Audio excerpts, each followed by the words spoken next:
Welcome everybody, this is the SharePoint Framework and JavaScript Special Interest Group, and this is the bi-weekly sync where we're going to talk about SharePoint Framework and JavaScript type development in the context of SharePoint or in the context of Office 365 in general. And basically the topics what we're covering through here is all around SharePoint Framework and JavaScript based customizations in the SharePoint Online, and then we have a separate special interest group call for all of the rest of the topics. So on the separate general SharePoint Dev special interest group, we're talking about stuff like provisioning, CSAM, CSAM Core, which is coming by the way, but not yet, and Flow and Power Apps and all of those kind of customizations, site designs and column formatting and all of those. In here, we concentrate on the SharePoint Framework, which is absolutely the de facto way of doing UI customizations in SharePoint, and then the other side is also the additional JavaScript customization models. Now, the structure always in these calls is pretty, let's say, static.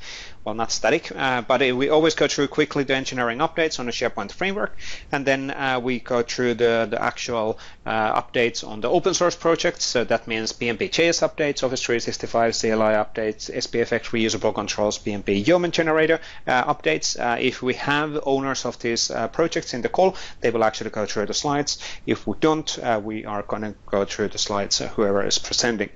Now, and then we always have at least 2 community demos. Well, they might be engineering demos as well, but at least 2 demos, and then hopefully time for the Q&A in the end. That is absolutely the intention.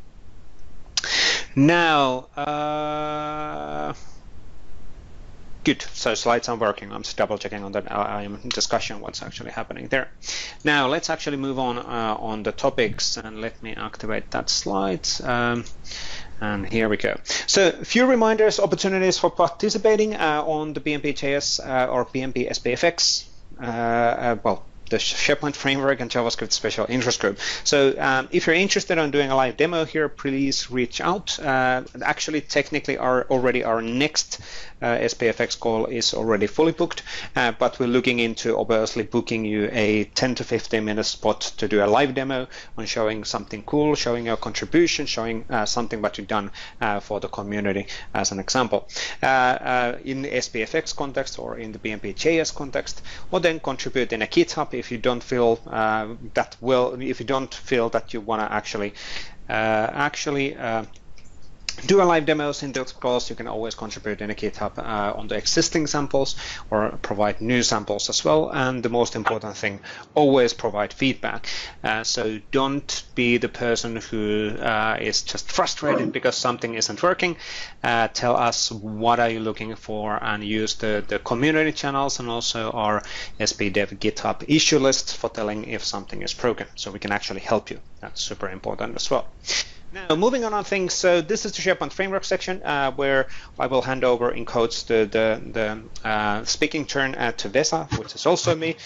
But in this case, now that Patrick is still having problems of getting in, I will take over also this one and the other sections as well. Please remember to mute yourself, by the way, when you're joining. There's a lot of background noise, which is causing some challenges. Here we go. So quick updates on the SharePoint Framework engineering side. So nothing too dramatical here, but I wanted to actually quickly update on the resources what we were having, and we actually did release something really cool just 15 minutes before this call. So SharePoint Dev Docs, AKMS SP Dev Docs, SharePoint Dev Videos, AKMS SP Dev Videos, and then SharePoint Dev Issues, AKMS SP Dev Issues. That should be relatively easy to remember. Those are then getting redirected on the latest URLs where we're collecting that information.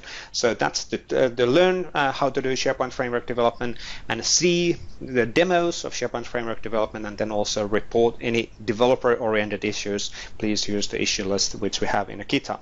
And the main point of that one is please use the issue list in the SP Dev Docs where that URL is redirecting, because if you go to a random repo in the SharePoint GitHub organization, there's like 60 repositories there, and then you're adding an issue in a random repository, it might might be that we are not aware of your issue. So that's why we recommend people to use the SP Dev Docs as a centralized location for all of your input. Now, something what I promised, something what I mentioned already, that's something really cool, which we announced actually 10 minutes before this call. So I pushed out the blog post, which had a small typo in the end, which is now fixed. But we released a new updated SharePoint Framework developer training package, which is now available for you to take advantage. And this is, and that's probably Patrick. Patrick, welcome. A lot of noise coming from your home.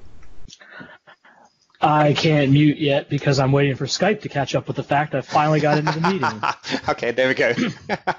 Cool. But welcome. It's the best product ever made, everybody. Yeah. Anyway, just in case, by the way, whenever the Skype is catching up, can you do backup recording as well? Thank you. So, maybe.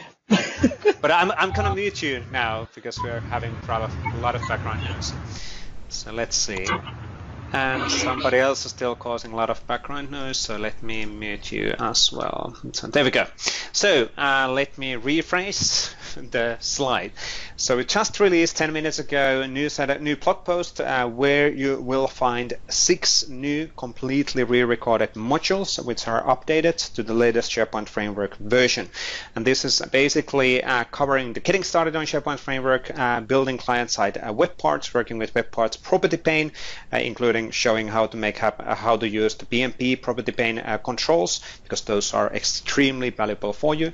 Then working with SharePoint content, essentially running or executing calls against the SharePoint REST API and getting information from there, updating information in REST in SharePoint. SharePoint Framework extensions, so what are those and how do they actually work?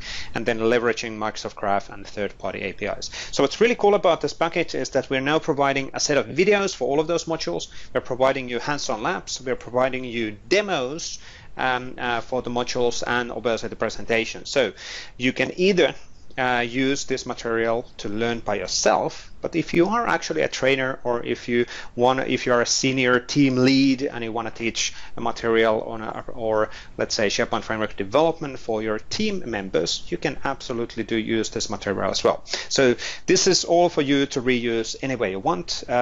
So that's basically you can use it and the material in conferences. You can use it in your trainings. You can redeliver this training any way you want. And it, like I said, there are videos available, and they will show you how to redeliver. Or if you're going through them only to learn the SPFx development, those videos are extremely useful for you as well. So videos are in YouTube. Most likely, we will actually put the videos in the Microsoft Virtual Academy at some point as well.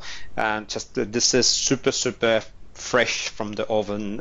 Today released majority of those videos, for the 6 modules.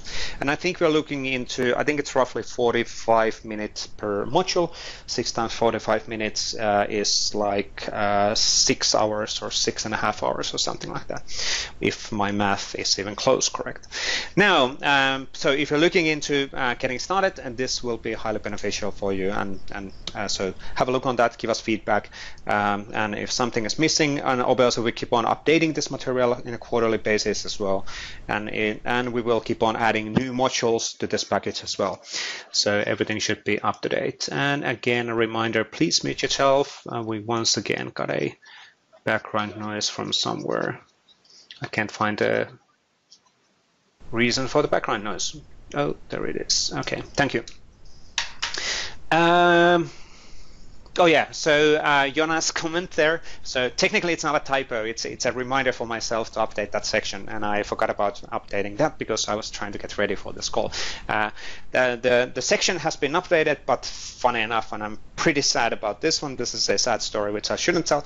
There is a caching in the SharePoint dev block, and it will take a while to actually get that section updated. So the update is already pushed out, but there is a caching which is delaying that final piece on the article getting updated. So that's on me, and that's fine.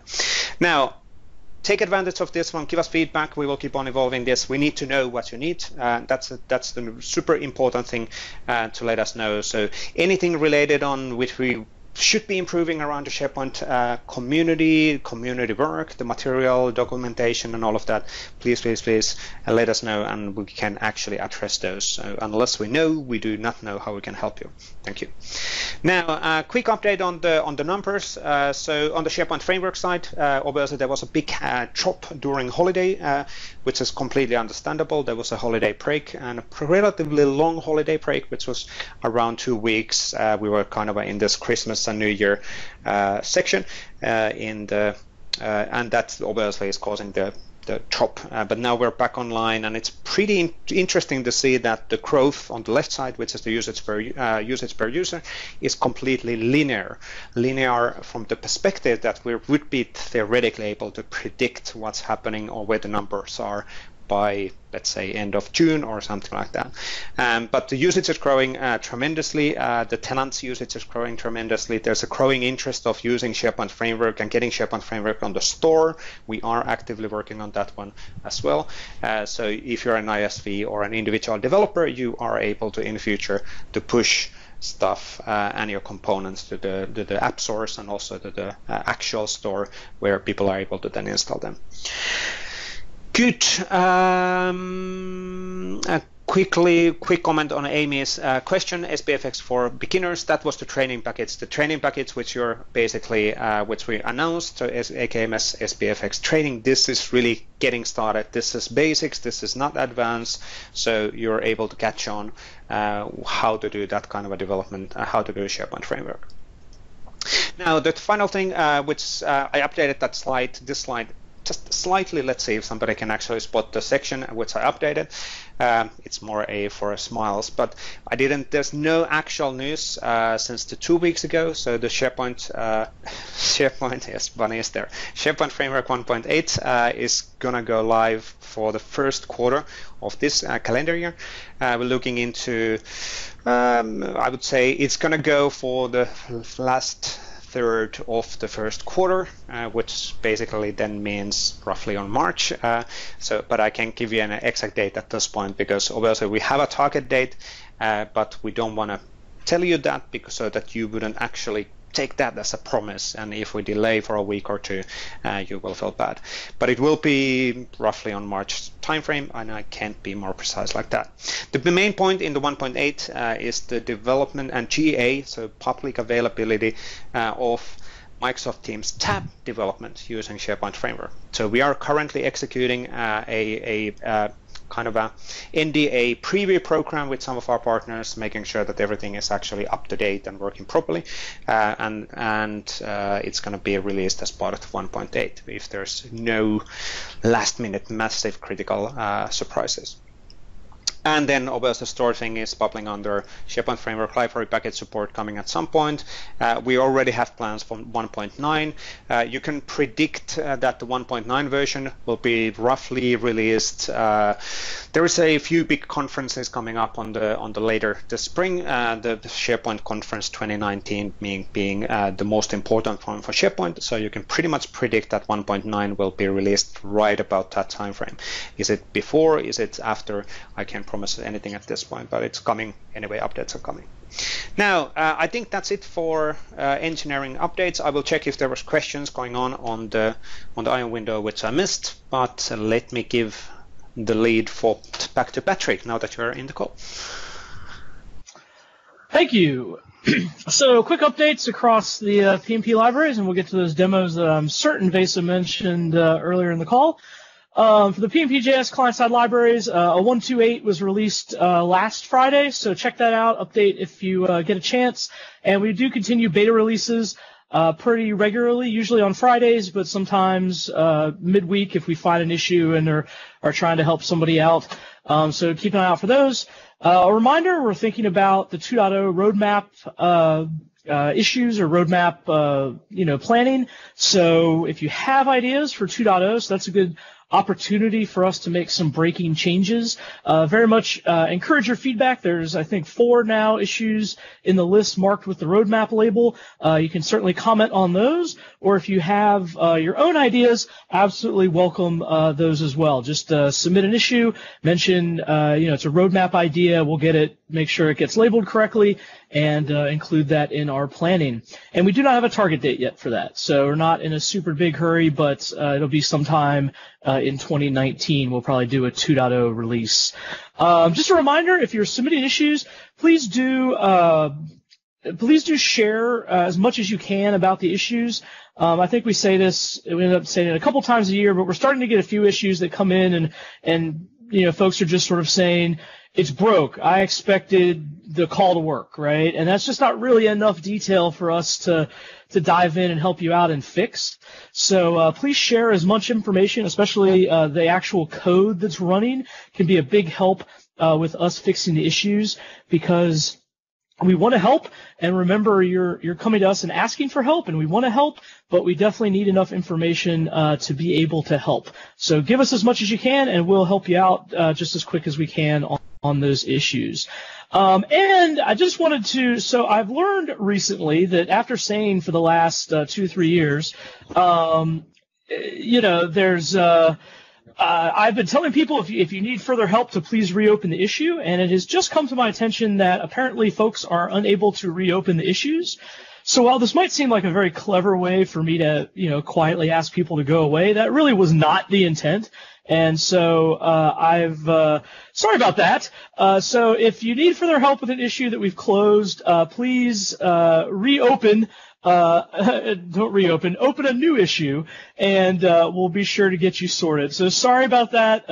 Definitely was confusion on my part or a misunderstanding, and not me, trying to ignore folks. So sorry about that, but please just open a new issue if you're still having the same trouble, and we'll make sure to get that addressed. And then, as always, I want to say thank you to everybody that has contributed. Really seeing a great jump in the contributions, and really appreciate that from everyone. A link down there to the documentation. So we've got the documentation there, pnp.github.io/pnpjs, hashtag PnPJS on Twitter, and then @mediocrebowler is me on Twitter. If you'd like to follow me, I generally am just posting about PnPJS related stuff, so you can follow me for the latest updates there. And to Vincent's point, I went and looked, and I did not see an issue. See a setting to control that, so maybe I missed it. Maybe it's possible. I'm going to try and mute whoever's breathing very heavily in my ear right now. Maybe it's just me. Maybe I'm breathing in my own ear. I promise, it wasn't me. It wasn't me. It wasn't you? Sure. But I didn't see a setting, so if somebody knows about a setting, I'm happy to get that flipped so folks can reopen their issues. Anyway, sorry about that for the open issues. Thanks to everybody for the contributions. Very much appreciate it, and look forward to continuing the journey. So Office 365 CLI update. New version 1.13.0 is now updated and building on all the previous versions and adding the ability to add users to Microsoft Teams. So folks can join a team, or you can add folks to a team. In progress, you can listing sites associated with hub sites, retrieving site script from lists, and then more commands, of course, and always waiting for your suggestions. Of course, Waldeck and team is very open to hearing from you in the CLI, and that's across all our projects, of course. Always appreciate the feedback and ideas. You can install the latest version by npm install -g at PnP Office 365-CLI, and you can follow the aka MS0365 CLI link for more information and details on the documentation. You've got a hashtag Office 365 CLI on Twitter.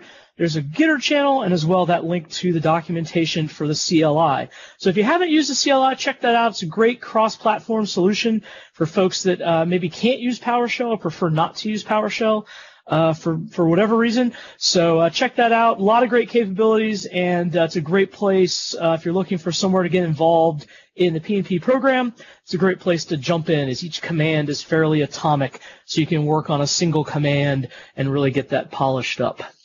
Updates on the reusable components.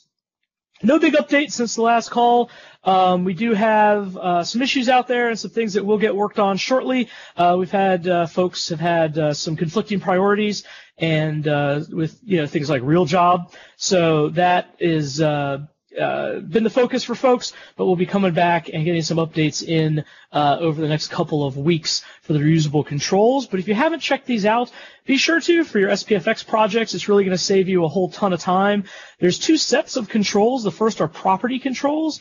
These work great in the edit pane for your web parts. And you've got content controls, which work great in the body of your web parts to display data, display images, maps, graphs, things like that. So very cool, very powerful, and all styled using the Office UI fabric. So you're going to get a nice out-of-the-box look around. Your controls are going to blend in very nicely with the out-of-the-box stuff without a lot of work on your part. So you're just going to get that right out of the reusable controls box. And some recent highlights was added a map control, some chart controls, and working on constant improvements, so both for performance and excuse me, and usability on the controls.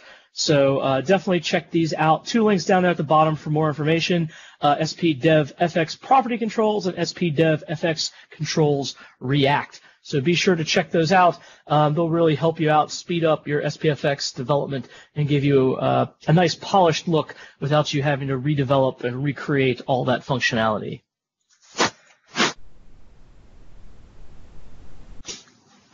Updates now on the PnP SPFx generator, of which we will have a demo. Stefan is in the call, so just making sure that you're. Yeah.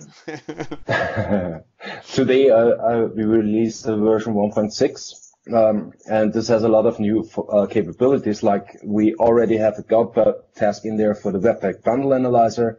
For the linting of the CSS styles that you have in your web part, we include the style lint.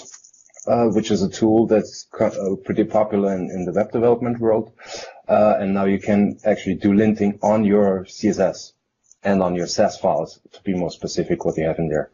We also have upgraded the reference for PnP JS to 1.2.8, and the property controls for all projects are still currently in 1.13.1 because there's no new version out there.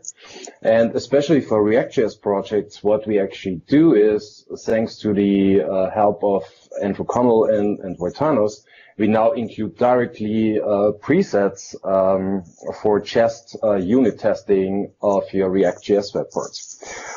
And for the in progress, what we actually plan in the future is that we have support that you add these functionalities also to existing projects, and I will talk in the end in my demo a little bit later when you actually see how this all works and fit together what we're actually planning in the future. So to install this generator, just use npm install -g at PnP generator -SPFx, and if you want to have more documentation, you find more information on our GitHub page. And that's all from my side for now.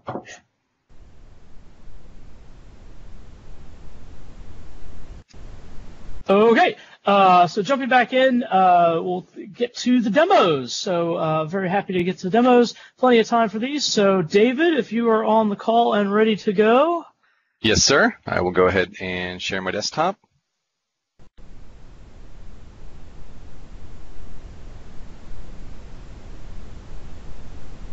Should be loading soon, so let me know when you can see.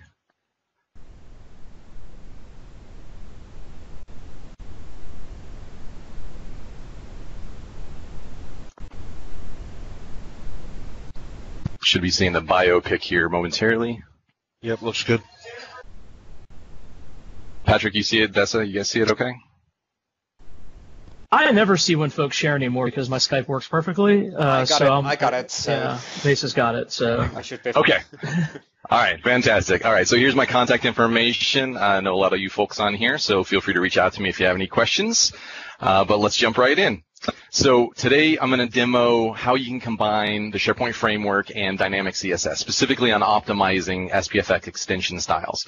So I'm not sure if there's any new ones on the call. Feel free to chime in if this is your first time, if you're fairly new to SharePoint Framework development. Good to know.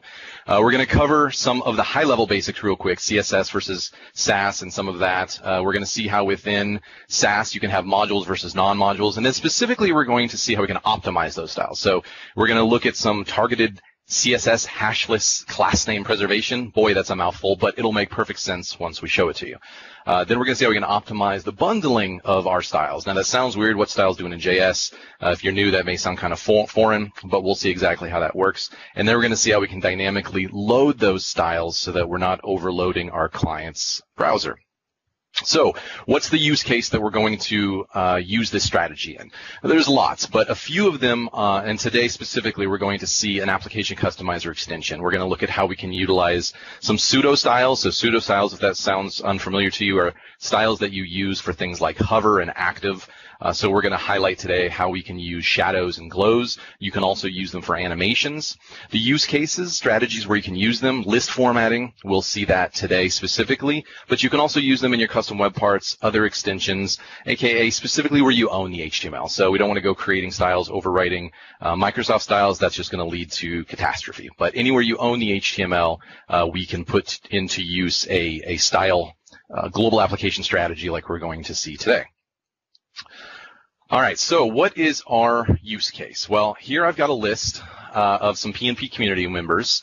And this is using a view style definition, and it's just styling some information in the list. But what we would like to do is we'd like to add some styles that allow us to provide some of those hover states to things like these buttons here. So we've got these little buttons here that are generated by our view definition, and we're going to highlight specifically, we know that if I come in here and look at the element, we can see that I've got this PnP hover button style right down here. So we're going to key on that element. That's going to be part of our CSS today.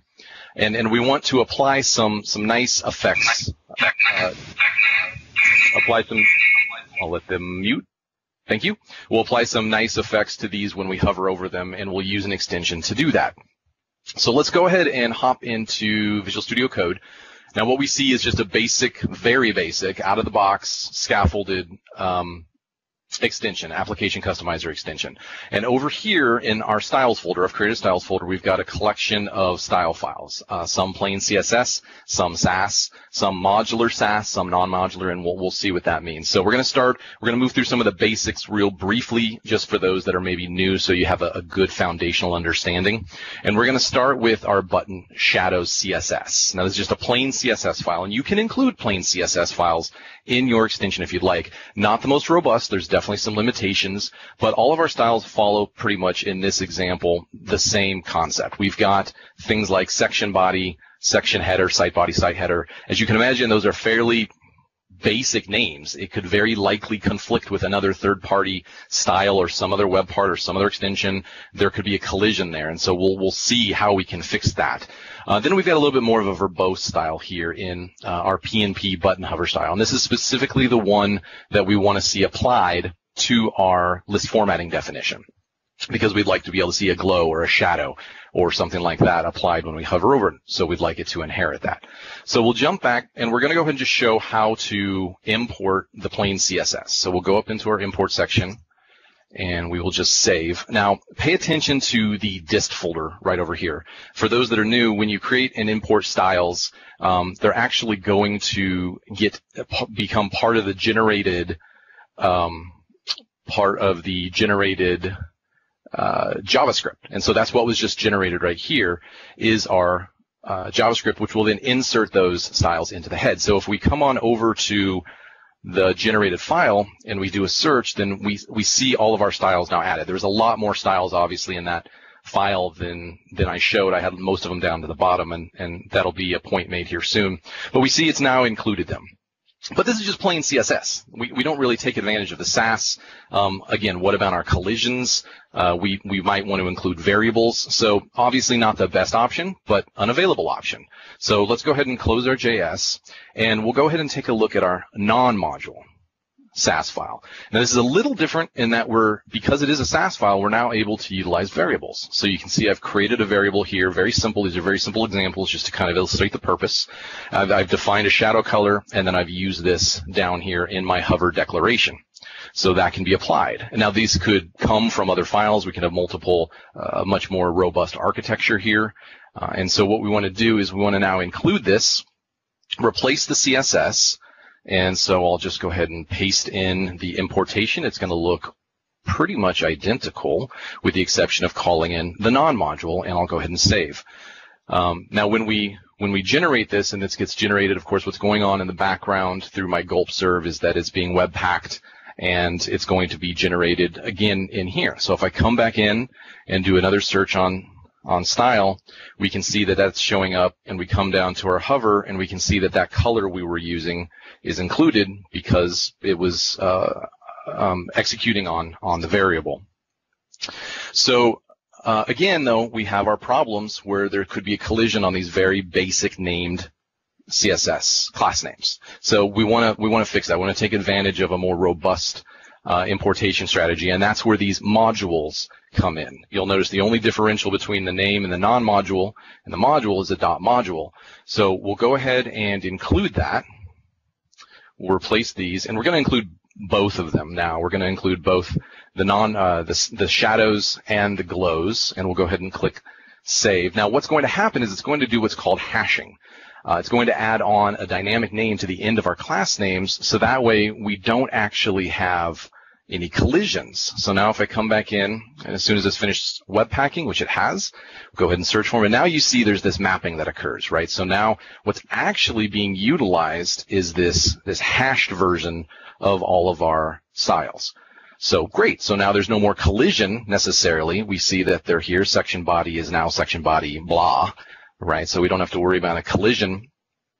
But this is not exactly the most robust way for our use case within a list formatting. We actually might want to reference them in a better way. And so if you were actually writing HTML in this, or if you were doing this inside of a web part, then you might actually be writing HTML down here at the bottom. And we could name these modules. So I could come in and change this to be button from.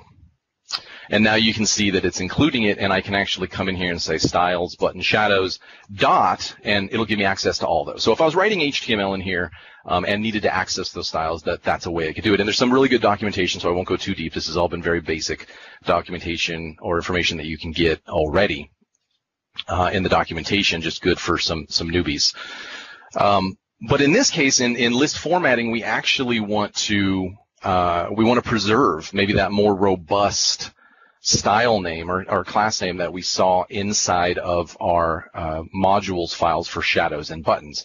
We're okay hashing these guys, for example, in this particular situation because they are basic. So there's a very cool feature in SAS that you can wrap styles around that you want to have preserved. So it's :global, and you just do this. So you see I'm wrapping these styles that I want to have preserved in :global, and I'll save that one. I'll come in and do the exact same thing. Oops. Move that. Put that there. So now we've done that to both our button glows and our button shadows, and we'll go ahead and let Webpack come in. And if we go back into our customizer and do a search, there you go, it's already taken it to us and it's already refreshed. We see we still have the hashing on our, there we go, we still have the hashing on our generically named ones that we were okay providing that hashing to, but we don't have it on our PnP hover style, button hover style. So now I could still use this more verbose name that's likely to have no conflict, right? You can name them more verbosely so that there's a very virtual no chance of having a conflict with another style solution or web part or something like that. Now, what if we wanted, though, to dynamically call in, right? So in this case, we're using a couple of glows, shadows. These are both, as you can see, there's a lot more styles being loaded in here. And we only want one or the other, we only want to include the glows module, or we only want to include the styles or the shadows module. So we'll come back in and we can actually utilize properties within our extension. So I've already created one here called included styles. This is a string. And so if I come down here and I'm just going to replace these importation statements, so I'll delete those, and I'm going to just put in a very simple if-else that is looking for our button shadows. Something looks wrong there.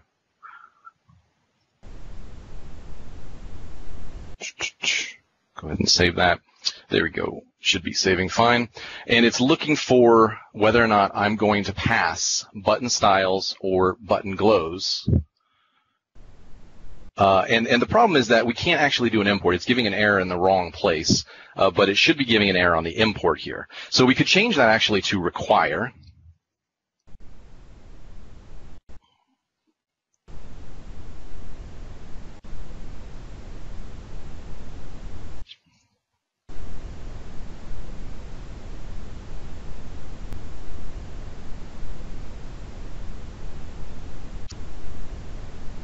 All right.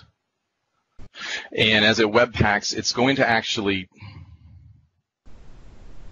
it's erring on me. Of course, this is the demo gods, because it says always happens. Yeah. Missing, I'm stupid. I'm just pasting it in the wrong place. Yeah. Let me paste it into the actual on init method. That makes more sense. Makes sense. Yeah. Maybe if I put it in the right place, that would work.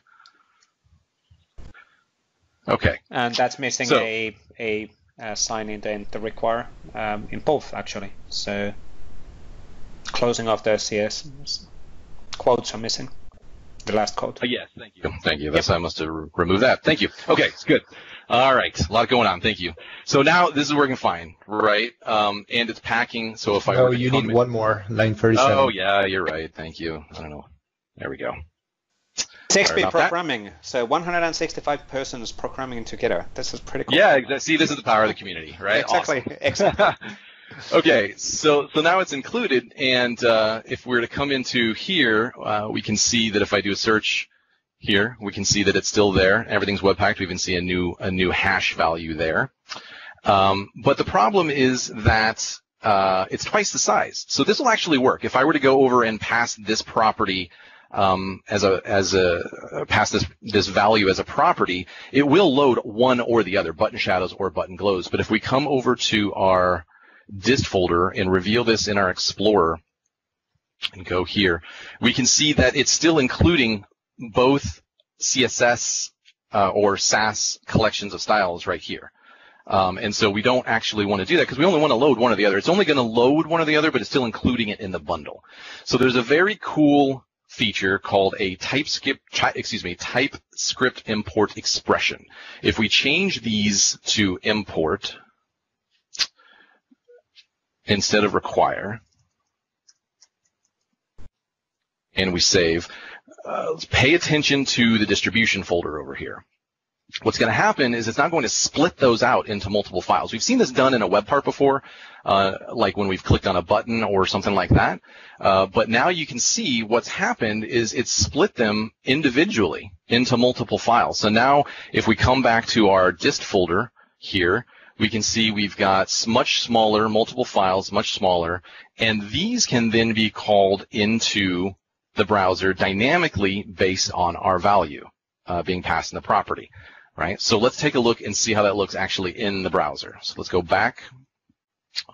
We'll close this one. We'll bring up so we can actually see the network. We'll go localhost so that it filters on localhost.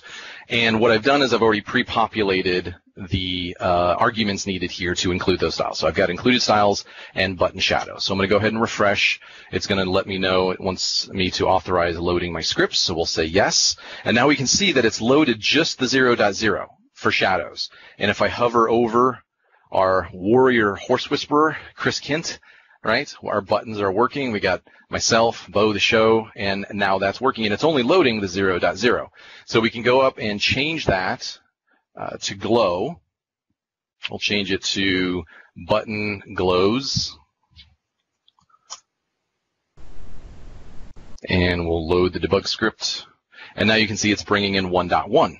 So it's not bringing in the shadows. And if I hover over email warrior horse whisperer, right, then it's working and it's only loading in the necessary ones. And so let's go ahead and let's actually send a message over to our favorite warrior horse whisperer. We need some help. We'll go ahead and load that here. And if we have any Three Amigos fans, we know his warrior horse whisperers are very great. We want him to come to Santa Poco, put on a show, stop the famous, infamous El Guapo, because we all know what infamous means, more than famous. And the warrior horse whisperer is needed. So a pretty cool feature here. Again, you can use these in multiple ways within a web part, extensions, and there's lots of ways you can create. This sample was just very basic, just to illustrate the value of things like the import expression or the global option within SAS there to provide a targeted hashless opportunity. So thank you guys for your time. I want to hand it back to Vesa. Actually, Patrick, right? Or Patrick. Patrick. Well, I figured you were taking it. no, well, it doesn't matter. It's two. Well, our next demo then would be Stefan, if he is ready to go and can take over the sharing. Yes, I'm ready to go. Share screen, which is, do you see my screen now?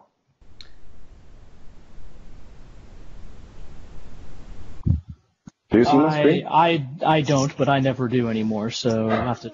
It's folks are saying they do. It's starting. It's loading for me. 3 dots, so it's getting it. Somebody, Hugo got it already. Let's wait for a while. There we go. Yes, I got it as well. Okay, cool. So what actually goes out pretty soon is the generator 1.6. So generate the PnP generator SPF 1.6, and I started right before the call the PR for 1.6. So after the meeting, I will publish it, and all the tests has been passed, so nothing is in the way right now. So what actually, when you start a new project now, and let me go over here to start a new project and make the screen a little bit bigger and say yo at PnP/SPFx.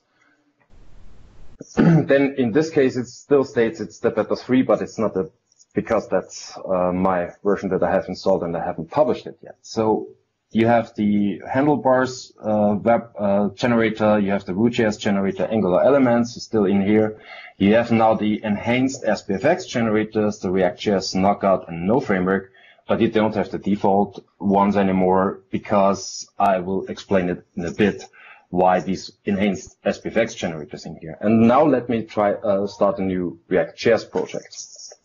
So we have now the same thing that it was in the previous version as well. So you can directly include jQuery, you can directly include PnP JS, the property controls you can actually use in all the projects that you can create with SPFx, but the reusable controls are just specific for the React.js projects. The property controls, because the sidebar that you actually get in the SPFx project on your web part is actually already React.js controls, so you can inject them in there. So jQuery, which version do you want to have? 3.0. And then you get some new options for wetting your code. So one thing is the webpack bundle analyzer that helps you to identify where you have small libraries, big libraries in there that actually blow up your package. And you also have in here a new option, which is a style linter that helps you to lint or evaluate if everything is correct, syntactically correct in your CSS styles. And for React.js projects, what we also have in here, we already create in there a test framework, which is Jest, which is heavily used by Elio Struve, or Andrew Connell actually wrote a blog post about this, and we directly include this in every new project that you create. So now this is the default React SPFx generator that you have in here. So it asks you for the solution name. In my case, I just used the demo 160. I want to build a solution for the SharePoint Online and the latest version. I use the current folder. I don't want to deploy it as a tenant admin. I just want to create the web part. And what is in the web part name? Yeah, hello world, description, and then it's done. Okay, so now it creates your project. Let me open up another and open the code in here. Because there are some things that are changed in here. So first of all, from the style linting, you see the style linter configuration in here, which is a new file that we deploy when we install the style linter. And what you also get in the gulp file, you get here a lot of more tasks, which we have in here, the webpack bundle analyzer, which is documented on docs.microsoft.com, how you actually implement this in your generator, add to your project, but we do this already for you. Another gulp test that we added in here is the style linter definition that creates a subtask whenever you build your project and tries to find some issues maybe in your CSS. So these are the two that we have in here, and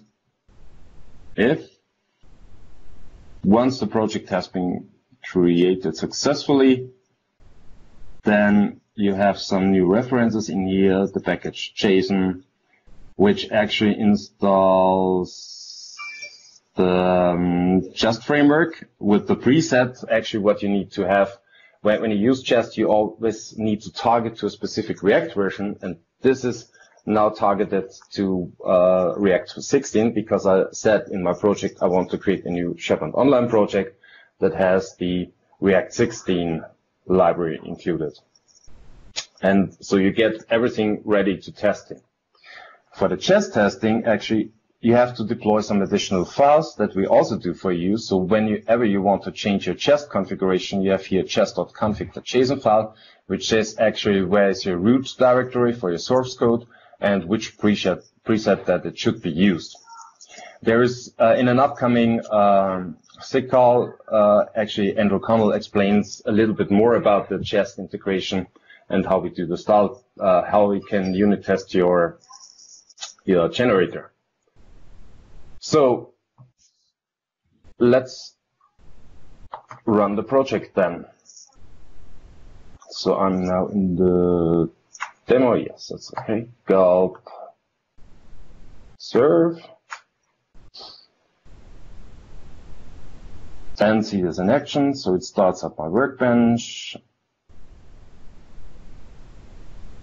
And what you actually see in here, that we already have some linting issues in here. The unexpected, let's move over to our source code file. When we have in the source code, we have inside there the module.css.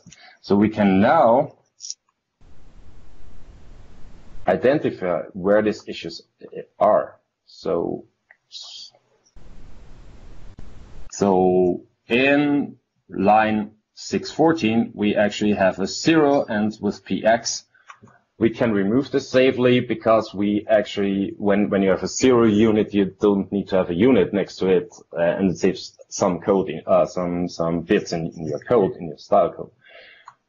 And now we do it again. So we have an empty, you see what we have in here. So we have here, we should have spaces in between. Now when I compile it again, we're getting lesser and lesser, and now I reformat this document, and then I should have just only one empty line before declaration, it says. And this is on line 13. That is because we have here some says includes, and to read it for better reading, you should actually have the add includes and the other CSS code separated from each other. Once we saved our file again, we actually have now the style linter message here, so it linted our code, and everything is fine now from this perspective. So we actually fixed all the issues that we have in here. Other things, for example, that you might have, or to keep your CSS consistent, when you have something like this, color #ff, save it, then it says, hey, in the base configuration, it is defined that all the values for colors should have only lowercase characters. Okay, and there are a lot of definitions on this. You'll find more on this on the stylelinter.io website. So actually, they have 160 build rules that you can check and support for different frameworks, and defines so support for different favors, how you write your CSS that you can include afterwards. But the style linter for the SPFx is already included in here. So for the webpack bundle analyzer, what I need to move over to the temp folder, and what we have in here, there's a new folder that only appears when I have the webpack bundle analyzer. So we directly write the result with every build to the temp folder in the stats folder. So we have in here the demo 16.stats.html. And when I open up my workbench and say in here, let's, instead of temp stats, then it was demos 160.html, I guess, or I'm wrong. No, stats.html. That's what I'm missing. You see all the results from, so the index, index.js actually has 13.23 kilobytes, 4.6 kilobytes is what this JavaScript file takes, the CSS loader 2.1. And if you have things like moment, JS or jQuery included in here, you will also see this in the result. And you can then identify these pieces in your code and try to optimize them before you actually ship your package. Yeah, this was the three main updates that we have now in 1.6. From the coding perspective, or from the extending perspective, so we have now a problem, or we had a challenge in 1.6, because what you actually do there, when you create a React.js project, then you already get a gulp file from your from the default generator, and we actually need to inject our code for Webpacker, bundle analyzer, for style linting directly inside the gulp file. And what we actually did in the Yeoman generator, we have here in the app with just the main generator, then we have the template files where all the template files that we deploy are, and we have here style linting, which is just the gulp task that we inject in our gulp file just for the style linting. We have the Webpack bundle analyzer, which is only the code that we inject in the gulp file in case you selected the Webpack bundle analyzer. And this is the actual default gulp file, and what we inject in here. So we have here our checks. When you actually selected the PnP vetting and selected Webpack bundle analyzer, then it pushes it to the gulp task and down here. So basically what you've chosen from the project generator creation will be automatically injected here, and the custom tasks are those tasks that then will be added later. For example, when you select handlebars template, a Vue.js template, these will be automatically injected also in this gulp file and ended then in your project file, gulp file in here. So in case you have, sorry. No, please close the case and then let's have a quick chat on this. Yeah, in case if you have some gulp tasks that are beneficial for all the people, please, you can share those with us. For example, some DevOps task or whatever you think or using in your development, and you think it's a valid option for the generator. So we are really willing to see what are you actually working for, and if you want to have this, then please open up a GitHub issue, and then we can check how we actually integrate this in the generator pretty easily. Yeah. Because Stefan, just okay. Yep. Just one big thing for the future, because the options there are getting more and more. We're actually looking into a way to save, let's say, your default configuration as a template. So when you start on the project, you actually can use this template to create a new project. Cool. Now, that's actually really cool stuff in the future as well. Now, the stuff what you showed related on the Yeoman generator, insights of the Yeoman generator, just to be clear on the new people, because there's quite a new amount of new people in here without any previous knowledge on SPFx. This isn't what you need to actually know. The stuff what Stefan showed inside of the SPFx PnP generator is for those people who actually want to contribute on the generator, and that will be a relatively small amount of people, right, Stefan? So the number one thing what I think people should be getting out of this one is that the PnP SPFx generator, first of all, it extends the out-of-the-box generator. It extends the engineering provided generator, 100% supported by SharePoint Engineering, which is us on Microsoft side. And this one extends that by having then an open source layer on top of it. And using the Stefan's generator, and not Stefan's generator, the community generator, let's call it community generator. Stefan has been leading the effort there. You can actually then get more ready to use development experience in the solutions. Now, Stefan, if you don't mind, for those who are not yet quite familiar with this one, can you actually execute the generator just in a console application, and let's see slightly one more time, slowly, what are the different options which are available? Yeah, just to recap. Sure. mkdir demo demo 161. Demo gods and typing.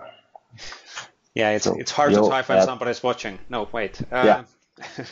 Is someone watching? How many? 141? Now, so just to be clear, once again, so this one, the @PnP SPFx, is not an open source version of the out-of-the-box Yeoman generator. This one has a dependency on that.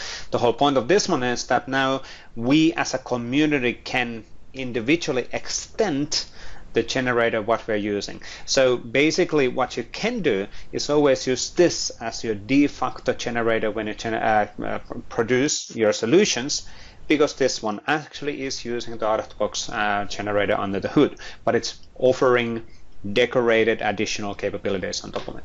So and like I said, I think the number one, obviously the big thing here, which people are always asking, well, it's based on 1.71, which is an important thing, and Angular element support is here, so you can actually it creates nicely the Angular element solution. I think Pavel was on the call at least at some point, so I helped on contributing on that one, and there's enhanced SPFx knockout and JavaScript projects, and that means if you do the enhanced React.js, which is probably quite widely used as well, it is using the out-of-the-box, once again, out-of-the-box generator under the hood. But if you select that one, Stefan, yes, these options are the decorated ones. So basically now you're able to then add additional projects and dependencies automatically to the solution as a default starting point. So why wouldn't you use PnP property controls? Because they actually reduce the development costs for your team. It makes a lot of sense to use them. Or the PnP reusable controls if you're using a React-based component. So you can get all of that dependency inside of the solution immediately when you start creating the solution. So highly beneficial. Cool. Sorry, Stefan, that was just for a recapping on the value of the solution for those who are not necessarily super familiar. One more time, what was the URL where people can actually get information on this one? It's it's on GitHub. You find it on the PnP repo. It's the documentation. Yeah. This is. I posted in the chat. Yeah, put it in the IM window, so just for the reference for those who are looking into that. So if you And it is actually beneficial to use that as the default generator because, like I said, it is using the out-of-box generator under the hood. Thank you, Patrick, for flipping back on the slides. You want to close, or how do we do this? Yeah, sure. So thanks to David, thanks to Stefan for the great demos, thanks for Vesa covering at the beginning for me not being able to load Skype, and thanks for all of you for joining the call. Our next call will be January 31st, 2019. My God, January 2019 is almost over. The next general development SIG will be next Thursday, January 24th. So definitely join us then as well. Look forward to seeing everybody on both of those calls. Learn, reuse, and share. Thank you, everybody out there in the community, for making all of this work. We appreciate it, and we appreciate you and your contributions. Look forward to talking soon. Thanks, all. Bye-bye.